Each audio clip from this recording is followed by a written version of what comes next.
Om Shanti. Today, 12th October 2023. Baba says, sweet children, follow Srimat and all your treasure stores will be completely full. Your fortune will become elevated. Question. What has this iron age become bankrupt of? Because of becoming bankrupt, what has its condition become? Answer. The Iron Age has become bankrupt of purity, happiness and peace. This is why Bharat has become the land of sorrow from the land of happiness, and like shells from diamonds. This whole play is based on Bharat. The father is now telling you children the beginning, middle and the end of this play. Only the fortunate children can understand this knowledge very clearly. Song. No one is as unique as the innocent Lord. Om Shanti. God speak. Which God? The innocent Lord. The God Shiv speak. The Father explains to you. The teacher's duty is also to explain to you. The duty of the Satguru too is to explain to you. Only Shiv Baba is called the true Baba. He is called the innocent Lord. Shankar cannot be called innocent. It is said of him that when he opened his eye, he burned the world. Shiv is called the innocent Lord of the treasures. That is, he is the one who makes you treasure store completely full. Which treasure stones? Those of wealth, happiness and peace. The Father has come to make you your treasure stores full of purity, peace and happiness completely full. In the Iron Age, there is bankruptcy of purity, happiness, peace because Ravan has cursed it. Everyone continues to weep and wail in the cottage of sorrow. The innocent Lord Shiv sits here and explains to you the secrets of beginning, middle and the end of this world. That is, he makes you children Trikaldarshi. No one else knows the drama. Maya has made everyone completely senseless. This play of victory and defeat, happiness and sorrow is of Bharat. Bharat was solvent like a diamond and is now insolvent like a shell. Bharat was the land of happiness and is now the land of sorrow. Bharat was heaven, now it is hell. No one except the ocean of knowledge can give the knowledge of its beginning, middle and end, of how it becomes heaven from hell. Your intellect have to have this faith. Those whose fortune is to open, that is, those who are to become fortunate, have this faith. All are unfortunate now. To be fortunate means to have one's fortune spoiled. They are degraded. The Father comes and makes them elevated. However, hardly anyone understands that Father because he does not have a body. The Supreme Soul speaks. There are only pure souls in the Golden Age. In the Iron Age, all are impure. People go to Jagdamba with so many desires. They don't know anything. Even then the Father says, whatever feeling people worship someone with, I give them the temporary fruit of that. A non-living ideal can never give them the fruit.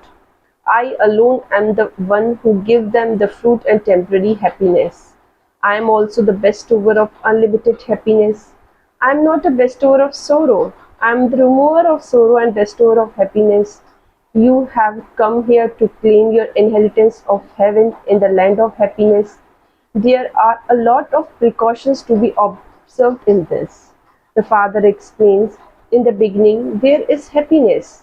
Then in the middle, the path of devotion begins, so happiness ends and sorrow begins. At that time, when devotion begins, the deities fall onto the path of sin, the vicious path. There is happiness in the beginning, whereas sorrow begins in the middle. At the end, there is great sorrow. The Father says, I am the bestower of peace and happiness to all. I am making you ready to go to the land of happiness. All the rest will settle their account and go to the land of peace. There will be a lot of punishment experience when the tribunal sits. Baba has explained that people used to sacrifice themselves at Kashi. They speak of Kashi Kalvat. There is a temple of Shiv at Kashi. On the occasion of devotion, they stay there in remembrance of Shiv Baba. They say, "This is it, I am now coming to you." They cry a great deal and sacrifice themselves to Shiv, and so they receive temporary happiness for that. Here, you sacrifice yourself, that is, you belong to Shiv Baba while alive in order to claim your inheritance for 21 births. There is no question of suicide. While alive, you say, "Baba, I am yours." Those people sacrifice themselves to Shiv. They believe that by dying they will belong to Shiv Baba, but they don't belong to him. Here, you belong to Father while alive. You go into his lap and you therefore have to follow the Father's directions. Only then can you become elevated deities. You are now becoming that. You have been making this effort for cycle after cycle. This is not anything new. The world becomes old. In that case, a new one is surely needed. Bharat was a new land of happiness. Now it is the old land of sorrow. People have such stone intellects that they don't understand that there is just one world that is simply becomes new and old. Maya has locked their intellects and made them completely degraded. This is why they continue to worship the deities without knowing their occupation. This is called blind faith. They spend millions of rupees worshipping the goddess. They worship them, feed them, and they sink them into the sea. Therefore, that is the worship of doll, is it not? What is the benefit of that? They celebrate with a lot of pomp and joy and spend so much money. Then, after a week, they sink them in a sea, just as people are buried in a cemetery. God speak, "This is the rule of the devilish community, and I make you into the deity community." It is very difficult to make someone have faith because Baba does not have a physical form. That's why it becomes so difficult. The Angakha has a physical form and he had so many followers. They used to weigh him in a gold. No emperor had that much praise. The father explained, "This is called blind faith." At this time, no one has permanent happiness. There are many who are very bad. Important people commit big sins. The father says, "I am the Lord of the poor." The poor don't commit as much as sin as the rich people do. At this time, all are sinful souls. You have now found the unlimited Father, and yet you repeatedly forget Him. Oh, but you are souls, are you not? No one has ever seen a soul. They understand that it resides at the center in each one's forehead like a star. When a soul leaves his body, the body is finished. A soul is like a star. So surely the Father of myself, a soul, would also be a star like me. However, he is the ocean of happiness and the ocean of peace. How would the incorporeal one give the inheritance? He would surely come and sit in the center of the child's forehead. Souls now imbibe knowledge and go from degradation into salvation. Those who do something will receive the reward of it. If you don't remember the Father, you won't receive your inheritance. If you don't make others the same as yourself, worthy of claiming their inheritance, it is then understood that they will claim a status worth of few pennies. The Father sits here and explains who our elevated ones are and who the degraded ones are. The elevated deities have been and gone from Bharat. People sing of Heavenly God, the Father, but they don't know when Heavenly God, the Father, comes and makes the world into heaven. You know this, but it is just that you don't make much effort, full effort. This also has to happen according to the drama. However, much each of you has in your fortune, that is how much you will receive. If any of you were to ask Baba, Baba would instantly tell you what status you will claim if you were to leave your body now, according to your current behavior. However, no one has the courage to ask. Those who make good efforts can understand to what extent they become sticks for the blind. The father also understands when someone is to claim a good status or that a particular child is not doing any service, so will become a maid or servant there. There are maid and servant who sweep the floors, those who sustain Krishna, and those who decorate the empress. Those are pure kings, whereas these are now impure kings. So impure kings build temples to the pure kings and worship them. They don't know anything. The Birla temple is so big. They build so many temples to Lakshmi and Narayan, so they don't know who Lakshmi and Narayan are. So how much effort would they receive? Temporary happiness. They go to Jagdamba, but they don't know that the Jagdamba is the one who then become Lakshmi. At this time, your desire of the world are being fulfilled through Jagdamba. You are claiming the kingdom of the world. Jagdamba is teaching you now. She is the same one who then becomes Lakshmi. She is the one to whom people continue to beg from every year. There is much difference. They beg to Lakshmi for wealth every year. They don't say in front of Lakshmi, I want a child or remove my illness. No, they only ask Lakshmi for wealth. The very name is worship of Lakshmi. They ask Jagdamba for lot of things. She is the one who fulfills all their desires. You are now receiving the sovereignty of heaven through Jagdamba. From Lakshmi, they receive the fruit of wealth, and this is why they worship her every year. They believe that she is the one who gives them wealth. Then they continue to commit sin with that wealth.